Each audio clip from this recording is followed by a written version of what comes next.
নমস্কার, আপনারা শুনছেন প্রেত কথা 2.0। সঙ্গে আছি আমি প্রবীণ। চলে এসেছি আরও একটি রোমাঞ্চকর ভৌতিক ঘটনা নিয়ে।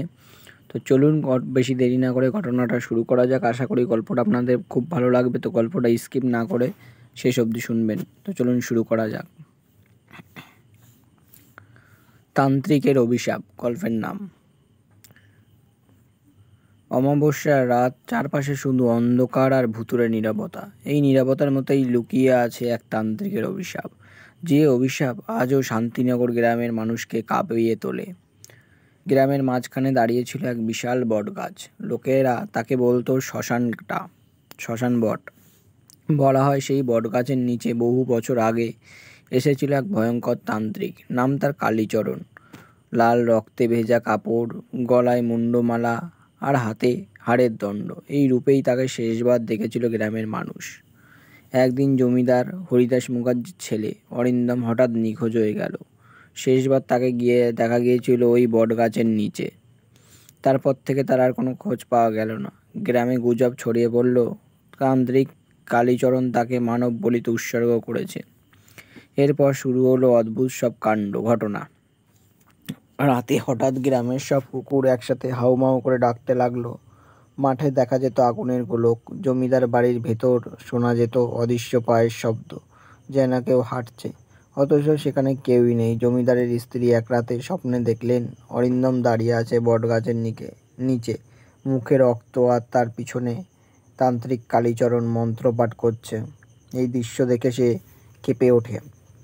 কিছু সাহসী যুবক এক রাতে গিয়ে মাটি খুঁড়ে পেল রক্তমাখা কাঠের পুতুল।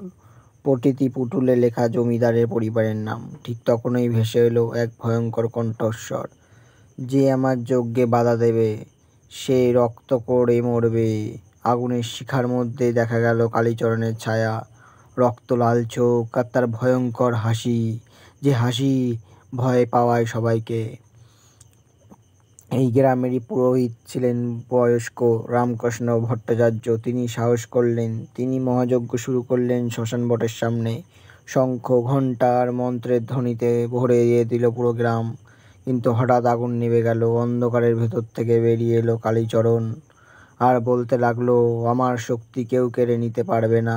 তারপর মৃতদেহগুলো নড়তে শুরু করলো, শিষ্যদের ঘিরে ফেললো। তখনই রামশঙ্কর জ্বালালেন পবিত্র আগুন। বিশেষ মন্ত্রপাঠে আগুনের চক্রে বন্দী হলো কালীচরণ। সে ভয়ঙ্কর চিৎকার করে উঠল, আমি আবার ফিরব, তোমাদের রক্তে আমার তৃষ্ণা মিটবে। তারপর আগুনে ভস্ম হয়ে গেল তার শরীর। বটগাছ ভয়ঙ্কর আওয়াজে ভেঙে পড়ল। কিন্তু আজও শান্তিনগরের মানুষ বলে, অমাবস্যার রাতে শ্মশান বটের ধ্বংসস্তূপ থেকে ভেসে আসে সেই তান্ত্রিকের হাসি, আর বাতাসে শোনা যায় ভয়ঙ্কর মন্ত্র, ওং হ্রিং কালায়ং নমঃ।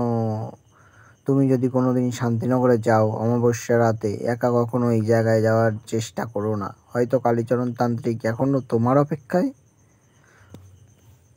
তো গল্পটি এখানেই শেষ হচ্ছে। গল্পটি আপনাদের কেমন লাগবে অবশ্যই করে জানাবেন। আর গল্পটি যদি ভালো লাগে একটি করে লাইক, কমেন্ট এবং সাবস্ক্রাইব করে দেবেন। বন্ধুদের শেয়ার করতে ভুলবেন না। আর আপনাদের কাছে যদি কোনো গল্প থাকে আমাদেরকে পাঠাতে পারেন, আমরা আপনাদের গল্প এখানে পাঠ করে শোনাবো। তো দেখা হচ্ছে পরের ভিডিওতে। ততক্ষণের জন্য বাই বাই, শুভরাত্রি।